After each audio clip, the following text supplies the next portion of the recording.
Thank you everyone for joining. We will also continue to keep the link open for new joiners to come in. My name is Matthew here from Slick, and we are here today for the next 1 hour for a webinar on the essentials of setting up your business online. I'll be making a short introduction before we get to the presentation by our speakers. As you may know, the past few months have resulted in a lot of changes to existing business models. We observed more push to go online, and we have also seen an increase in the number of retailers setting up e-commerce stores. The Singapore government has also provided a lot of support to businesses in assisting them to transition online.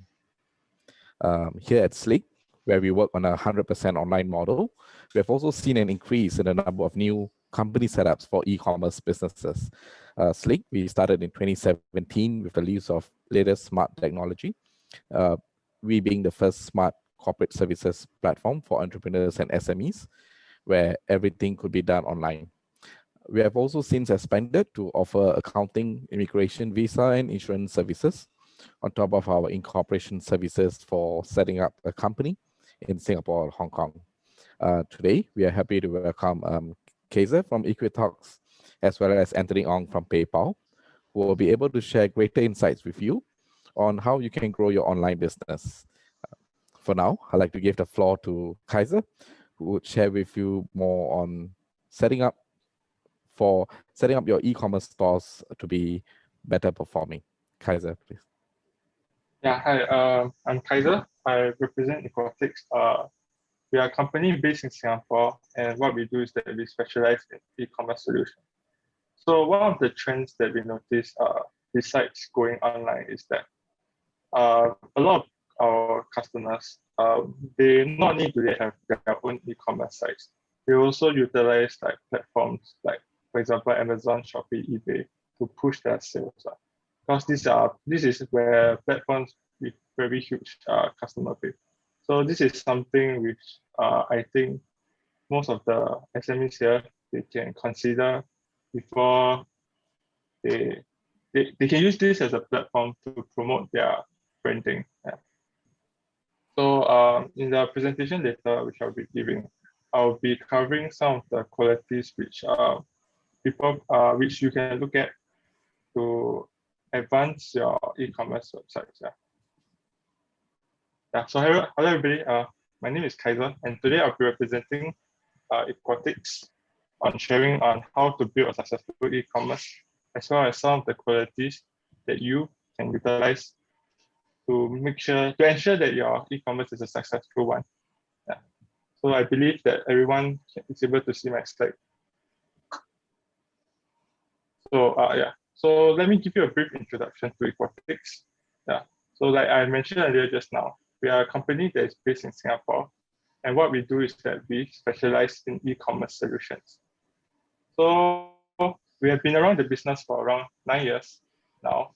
We use OpenCart as our main e-commerce solutions, which has served over 12,000 global clients, and we do services such as building, migration, maintenance, and supporting of such e-commerce solutions. We also extend our reach to the general public through the release of more than 85 OpenCart quality extensions. So I'm proud to introduce to you that we are the sole official partner for Singapore and Malaysia of OpenCart. So what this means is that we guarantee our customers that we are the experts when it comes to the development and the support of OpenCart solutions. So not only that, we are the partners with Google and DigitalOcean to provide our customers with more added value services, such as our expertise in search engine market recognition. So now back to the question, why do we choose OpenCart out of so many e-commerce solutions platform out there? So as you know, OpenCart is a Hong Kong-owned company with more than 370,000 businesses using it across the globe. It is also the world's third most popular open source e-commerce solution, and that all of the computed codes that we do for our customers are 100% owned by them. So this is something you may want to consider when you choose a certain e-commerce platform, as this might affect you when you try and migrate to different servers for maybe a cheaper cost. Yeah. So here are some of the references to the previous customers that we have worked with, which I believe that you may recognize some of the brands here, such as crypto.com for your crypto needs and Cat the Feeder for ordering cheesecakes. So previously I mentioned that we also release extensions. So we do so under the alias of Market SG. So the purpose here is that I hope that you can visit the extensions here to know some of the functionalities that can be made possible when you work with your vendors when developing your e-commerce sites. So now that I'm done with introducing aquatics, so here I have introduced the aquarium cup, which I hope that you will take away as some of the qualities that a successful e-commerce sites have.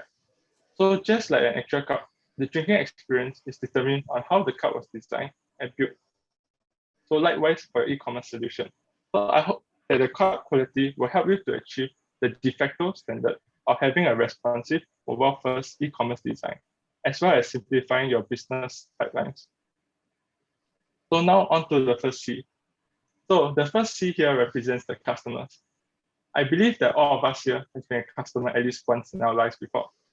So here comes the question. If you were to think back, what was the factor that led you to purchase products from that one company over and over again? Was it the uniqueness of the product, the competitive pricing that was provided, or the customer experience? Of course, there are no right and wrong answers, but usually the deciding factor is the customer experience, and this will be especially true when the perceived value of your product increases. I believe that many of you here would agree with paying more for a product and getting unnecessary inquiries answered rather than skipping on that money, right, and getting your inquiries ignored. So hence here, the C quality focuses on a positive customer experience. So what I mean by customer experience is the result of every interaction that a customer will have with your business. In this case, your website. It can be as simple as browsing your present catalog, as well as making purchases on your website. So this positive experience not only will bring your customer back, it will also boost the word of mouth. One of the observed trends that you see in the long term that from our past customers is that a majority of the sales will be attained from returning customers rather than new customers. Hence, you should focus on your returning customers and make your site as intuitive and easy to use as possible.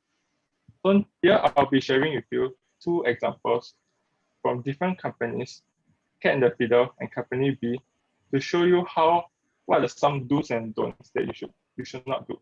So the first example I'll be covering will be the product page, which is the page a customer sees. So here is one of the product pages by Company B. So from the first look, you can see how stretched out the image is with so many descriptions and options to be filled in before you can even see the add to cart button, which is briefly visible at the bottom.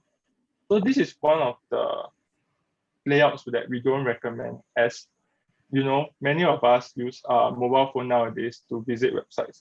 So if you are a first-time user of this website, I think you would forgive them for this long layout. But if you were to be a returning customer and have to use this over and over again, I believe that your overall experience will be a tough and crucial one. So next, right, I will share with you one of the product pages by Cat and the Fiddle, which you can see how quickly a repeated order can be made for existing customers. You can see that the Add to Cart button is simply visible on the first page itself. So likewise, for new customers, they are not intimidated by the sheer amount of information that is presented, like the one shown in Company B. So one thing to note here is that Cat and Fiddle also simplify some of the important descriptions, such as the ingredients that they use for people with dietary requirements, such as dairy, eggs, gluten here, in a simplified format, which are using images. So this is one of the considerations that you can have when you design your product page. So for longer descriptions explaining how the product was being designed, how the product was being made, you can push it out to the bottom, which your customers can go to when they wish to know more. So next, we'll be looking at the payment methods that are made available by both these companies. So here you can see that both companies offer your traditional credit card and debit card payment methods. However, Ken the Feeder here is offering an additional form of payment, which is through PayPal. So far what I have discussed is something that can be planned and designed. But what about something you can't control, such as the payments through payment gateways?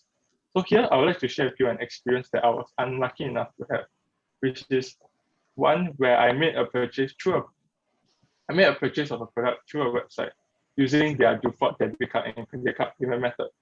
But what happened was that I didn't notice that someone has been making transactions behind my back of a few $100s out of my account every few days. And this had actually amounted to a few $1,000s eventually. It was only when I tried to make a transaction on that card that I found out that I was unable to do so because due to the lack of balance. So this was also when I found out that my credit card has been hacked, or rather leaked by the website, which caused me to have a very unpleasant process to recover that money, which I had narrowed down to a particular website which I have bought only for the first time, and this had happened. So this is one of the negative experiences which you want to avoid as an e-commerce solution. And you want to use a secure payment such as PayPal, right, to process your payments, right, to avoid such scenarios for your customers. As this negative experience also translate to your business failing to safeguard your customers' information. So the second U here I would like to share is the unifying of business processes. So in a business, there are bound to be many processes in the business pipeline, in addition to running your e-commerce platform. So it's important to find something that can cater to your business process, such as automation of your processes, such as procurement and sales of your products on different channels, which will result in you worrying less about inventory management and putting your entire focus on expanding your business and customers. So here, I'd like to introduce to you one of the such solutions that we have developed, known as Equatics One. So the purpose of this solution is to act as a simplified inventory and order management solution. So in the next few slides, I would like to share with you some of the capabilities that our Equatics One has. So here you can see that Equatics One itself has a summary page which shows you the 1 week sales from your overall sales channel, as well as the latest order and some of the items which are low in stock. So next is the stock management, which you can add or deduct stocks depending on the brand, the category, and the items, as well as the locations. So next will be your purchase orders, which you can use to keep track on what purchase order you have made to the respective vendors, as well as point of sales, which you can use to start up a pop-up store or any physical stores simply by downloading our app and using any iPad, and you can start collecting physical orders from your customer, as well as collated sales and collated reports from a sales channel. So lastly, the P represents the products. So as a humans, we have a total of 5 senses: the sight, touch, taste, hear, and smell, which motivates us to want something or buy something. So since the e-commerce resides in our digital realm, the only senses which can be activated are the sight and hearing. So hence, it's especially important that we try and leverage and exploit these senses through the use of visuals and sounds to motivate our customers to want a certain product or service. So for visuals, this will come in the form of attractive banners and clear images. And for sounds, this will come in the form of videos or audios. Having written blogs or reviews of a certain product or service is also an added advantage that you as a business owner can leverage on, as this helps the user to form a mental image to relate their past experience to those of others. So next, I'm going to share with you a few examples which you can see. So here, I have a few images that I took from Cat and the Feeder. So you can see how high quality these images are and how delicious looking these cheesecakes are. I hope that by looking at this picture, you'll be as enticed as I am to having a piece of cheesecake, as this goes to show how the power of high quality images, which can trigger past experiences just by looking at the images. So next will be for clothing and movable. So for clothing and movable itself, you can see that it's actually quite difficult to show them in an image because of how images are being represented in a 2D world. So if you were to look at this video here, you can see how the texture of the jacket itself, the shininess, and any hidden components that may or may not have. So for movables, you may want to consider a 3D dimensional model here instead of having to showcase the actual product, which can show how like a study desk can be transformed into a bed. So lastly, the experiences from the user. So reviews play an important role here because it contributes word of mouth, and you can go the extra mile to reward your users that contribute constructive feedback, as this helps to meet the expectations from the description that you provide to your customers, and also reduce the chances that your customers will discredit your product for a certain line that they have missed out in their descriptions, which is usually the case where you have very long and lengthy ones. So blogs also play an important role in introducing your products to your customer. So this is the only page where it is all right for you to have lengthy paragraphs to explain to your users about your products, and you'll be greatly appreciated by them. You can relate to this experience as having your customers having to Google, like for example, the best phone in 2021, for example. But in this case, they're doing it on your website and reading and buying your products eventually.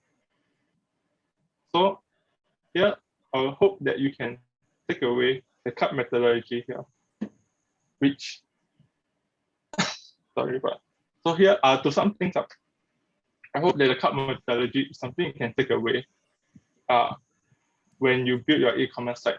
E-commerce may just be an online platform for customers to purchase your goods or services, but if it is built properly, it can be a very powerful sales channel, which can be seen in this pandemic, as mentioned by Matthew. So thank you very much for your time. And now I'll hand over to Matthew. Sure. Thank you for sharing on how we can use this solution to our advantage, Kaiser. Next up, we have Anthony from PayPal, who will be sharing more about how you can increase your conversions for your e-commerce store and also preparing for international success. Anthony? Hi, thank you, Kaiser. Thank you, Matthew. First and foremost, thank you for the invitation from Slick. You all can see my PowerPoint presentation, good, right? Okay. So I think just now Kaiser has sort of like gave a very good insight about how you can actually set up your e-commerce. I think the cup analogy was something very interesting.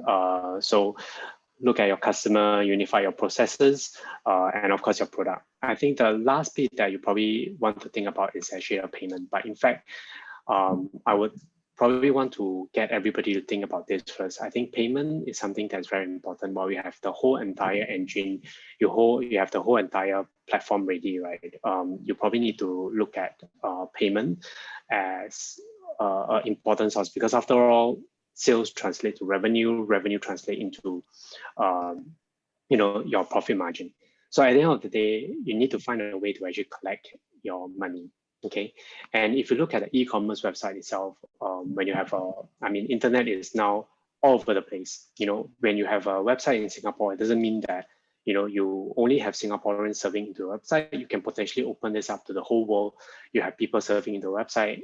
Anybody in the world can actually serve in the website and can actually look into and see how they can actually purchase your website. So how do you actually make sure that where are the opportunities beyond your doorstep? While you look at your customers, while you look at your products, which are the other opportunities that you can actually tap on outside of your market? So I think we will all agree that COVID-19 has actually changed the world in how we actually do business today. When COVID-19 first hit the world, many businesses actually scrambled to get their business back on track. How to actually operate on a remote environment, on the same time manage their employees and customer at the same time. Fast track 1 year later, some markets are still on the road to slow recovery, but some are still hit with new variants of the virus. So many businesses will actually need to rethink their strategy and how they actually operate in a post-COVID-19 environment.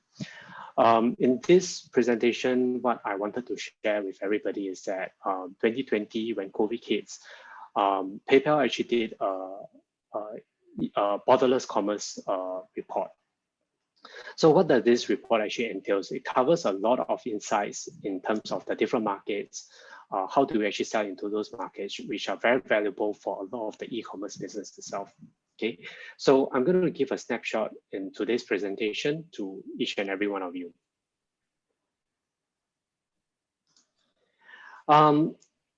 We would all agree in some form that the COVID-19 has actually changed the way we think about the future.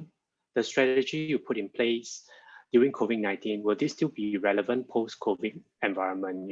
Things that you actually do during COVID, fast track 10 years later, is this still going to be relevant? One of the profound change that is dramatic accelerating is actually from the physical to digital. How do you actually move from a physical to a digital space? It's very, very clear that the digital payment has actually evolved to a nice to have capability to now becoming a very essential service, right? It's no longer like, okay, I would just like to have this as an additional add-on service.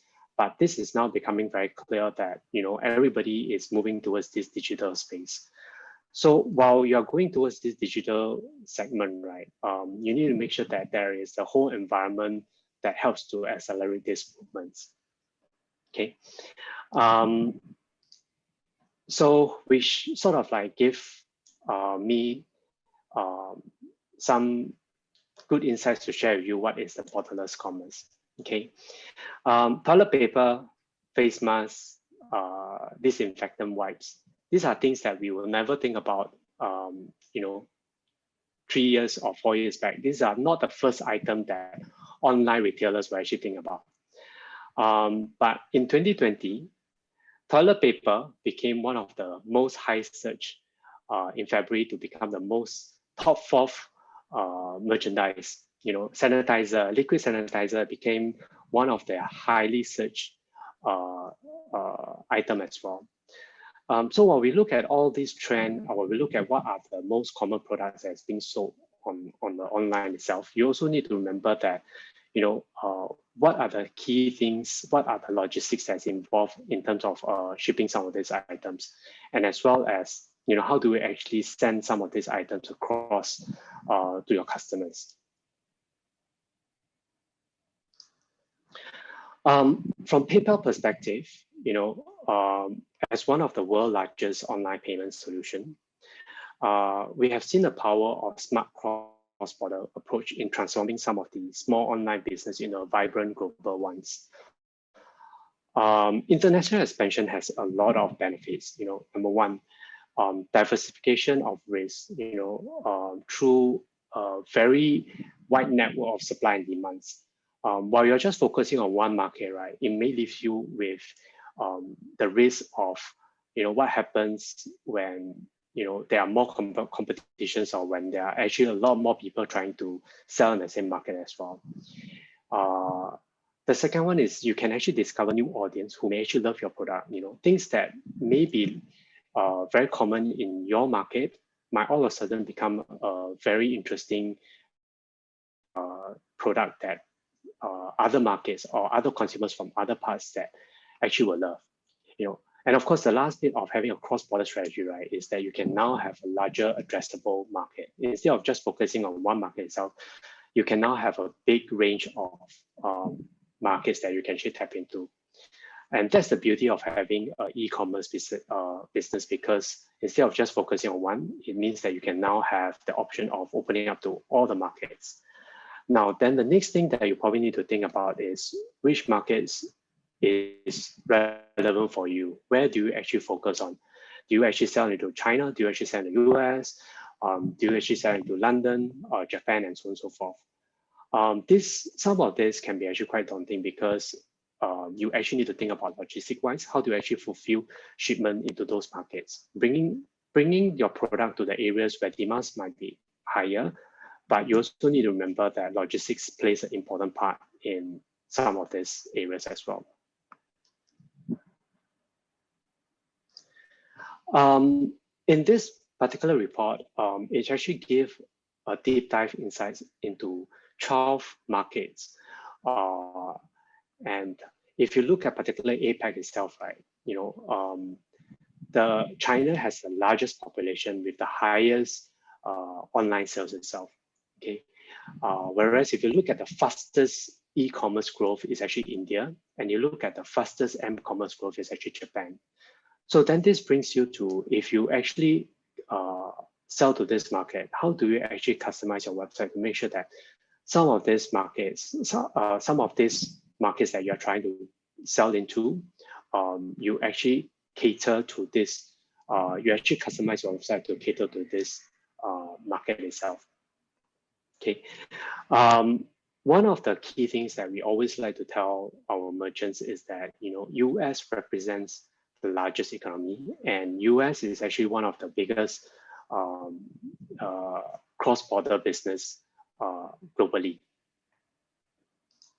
So US is always one of the key markets that a lot of the e-commerce would like to sell into, not just because it's one of the largest, but it's also because there are a lot of people who are actually buying online in the US. The GDP for US is actually 21 trillion. Okay, in terms of the internet penetration, it's actually 86%. Smartphone penetration is actually at 82%. So, and the annual e-commerce growth is actually at 13%. This represents a huge opportunity for any e-commerce business to actually sell into the US.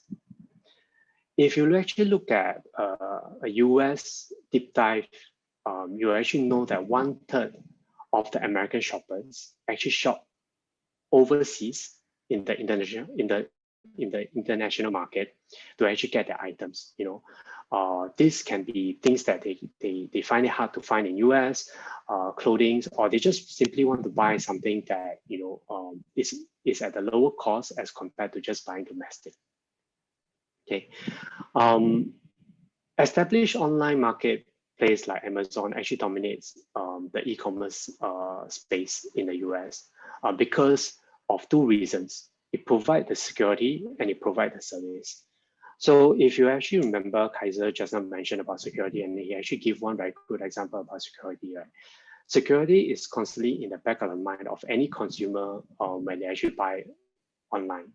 One of the things is when you go to a website, constantly on the back of the mind, they always think, is this website secure? Is my credit card going to be safe on this? So when we look at security for website, right, this is one of the key things that always pop up in consumer minds. We look at the consumer behavior.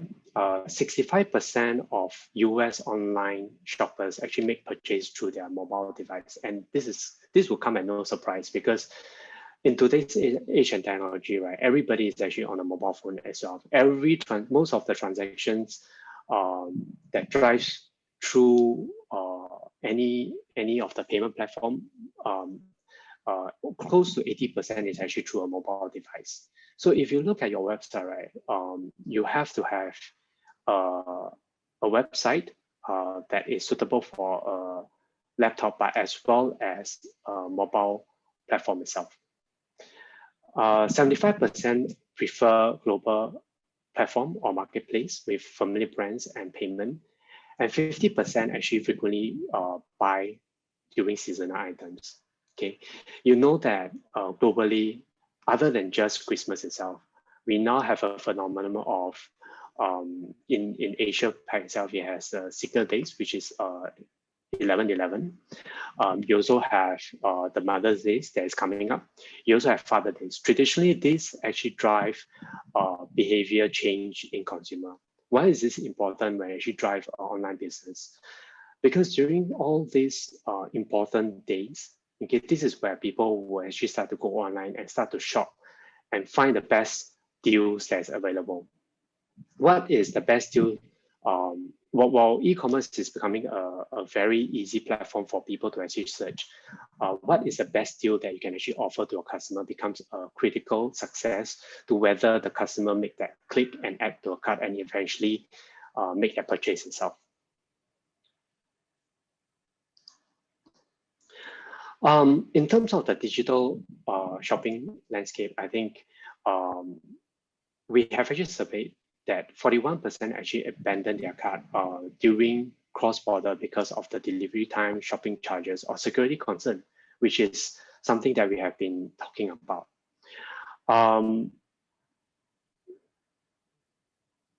Where do they actually find this information? Actually, it's actually via social media, YouTube, Instagram, Facebook. So these are the top 3 social media that you might want to think about when you actually do cross-border shopping, okay, or cross-border advertising, okay. How does PayPal actually enable this whole entire generation of growth for e-commerce? So we have a huge range of product and services that we can actually offer for the SMB businesses, okay? So if you are starting out new for m-commerce, this is never done before for you, okay? Talk to us. We can actually advise you, how to actually set this up.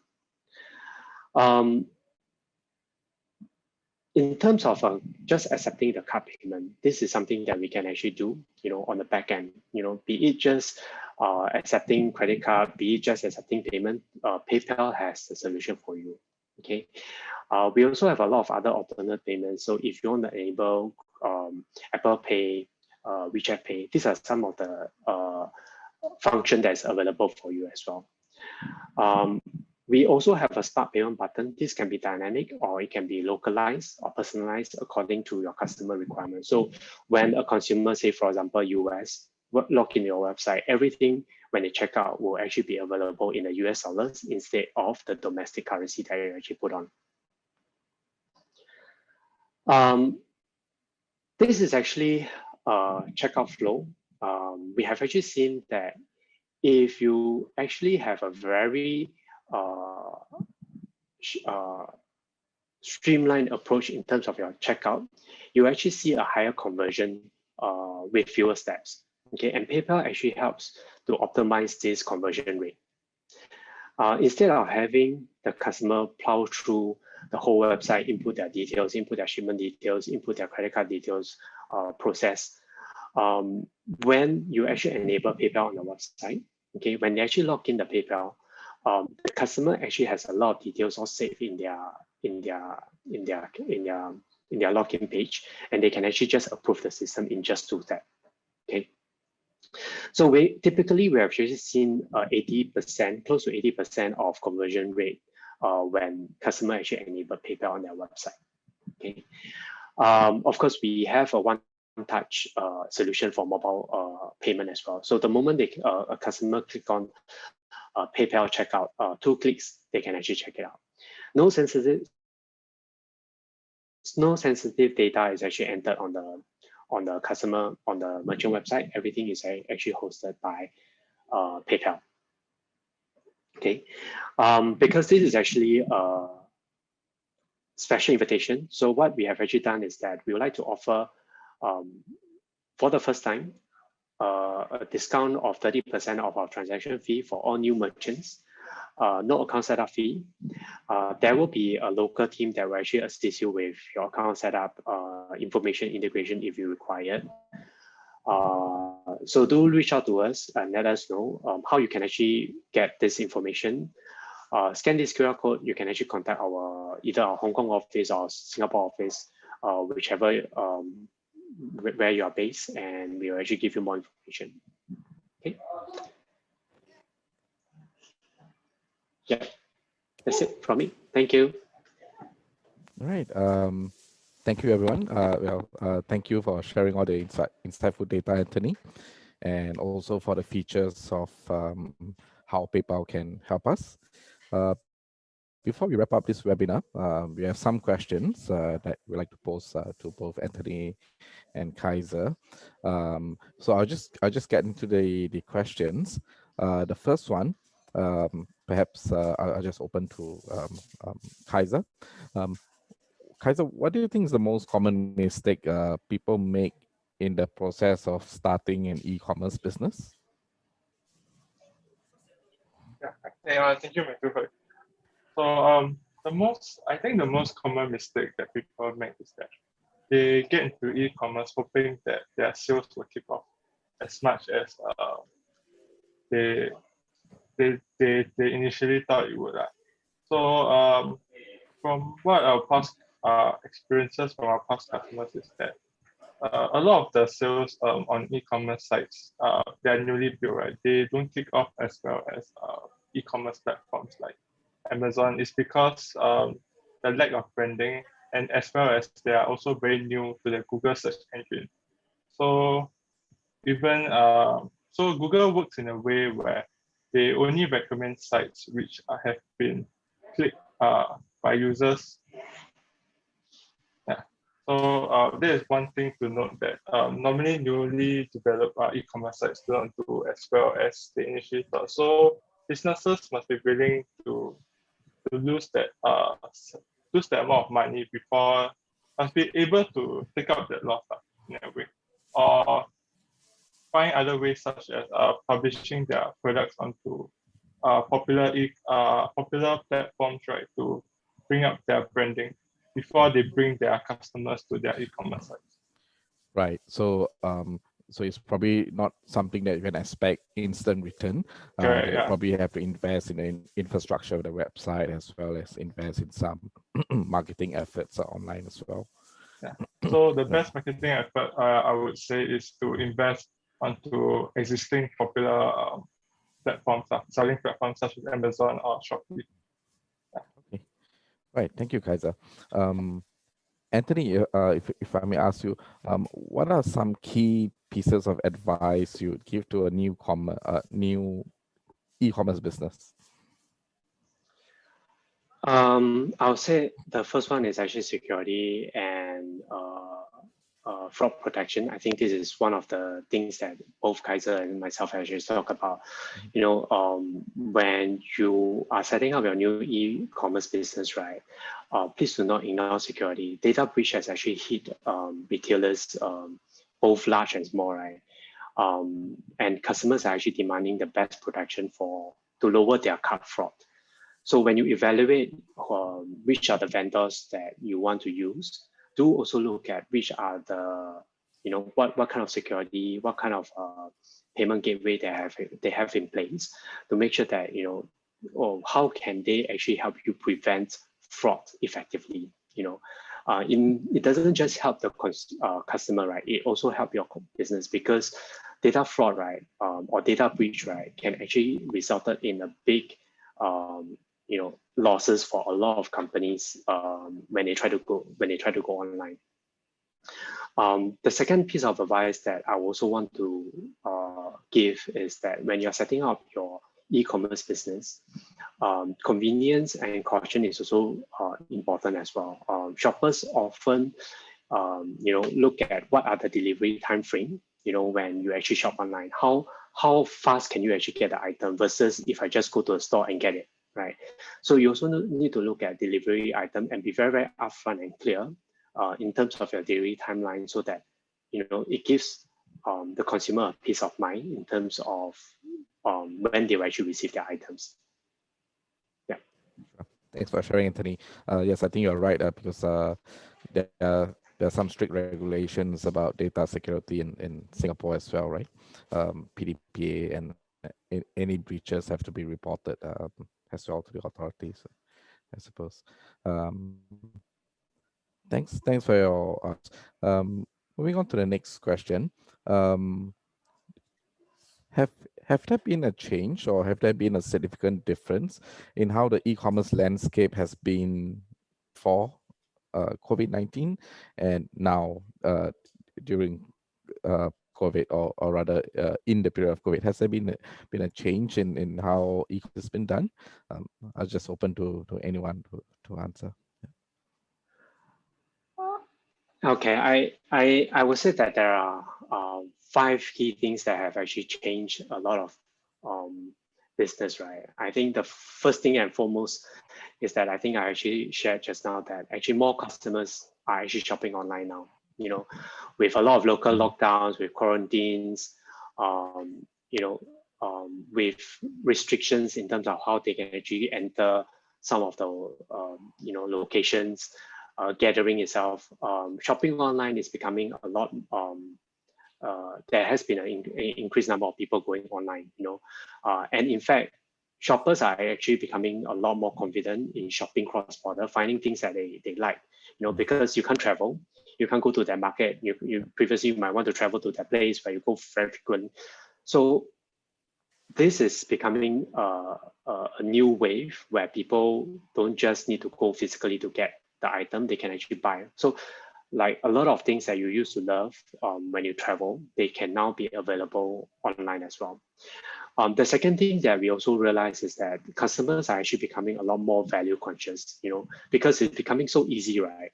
When they actually search the item online, they can actually say, oh, I can actually find some of the lower alternatives, you know, price at, you know, of their usual brand at a certain website, at a certain store. They become very, very savvy. They will actually look for bargains. They will actually look for what are the other alternatives that can actually help them save a lot more. You know, these are something that we actually realize as well, you know. They're also willing to try a lot more brands because over the research that we have just seen, right, 4 out of the 5 global consumer, right, they actually tend to try out new brands. You know, like, okay, it looks like it's a good alternative. I don't mind trying it. You know, just give it a go. You know, because it looks like this is something that they will use as well. Okay.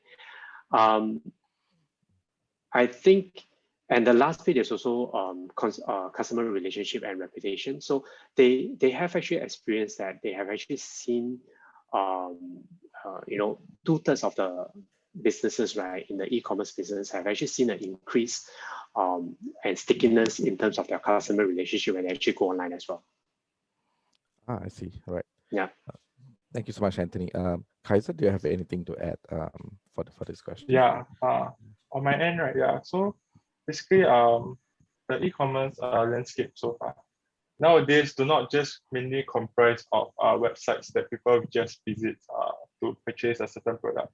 There are also like companies' social media platforms like Facebook that offer live auctions to SMEs, where technically it is also a small e-commerce website.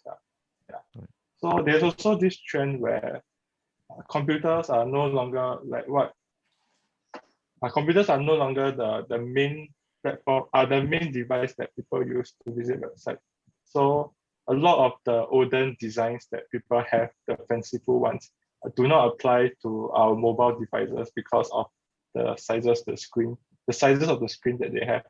So there's one very important component that that we should consider when you design your websites. Not only how it will look like on the computer, but how it will look like on the mobile devices as well. Thank you. Right. Thank you, Kaiser. All right. So for everyone, I think we will end the session. Thank you so much, Kaiser, and thank you so much, Anthony, for sharing all your insightful insights today. For those attending, if you'd like to reach out to us, you can just contact us directly, and we'll see how we can assist you further. Right. Otherwise, thank you so much for joining us today, and I wish you a pleasant evening ahead.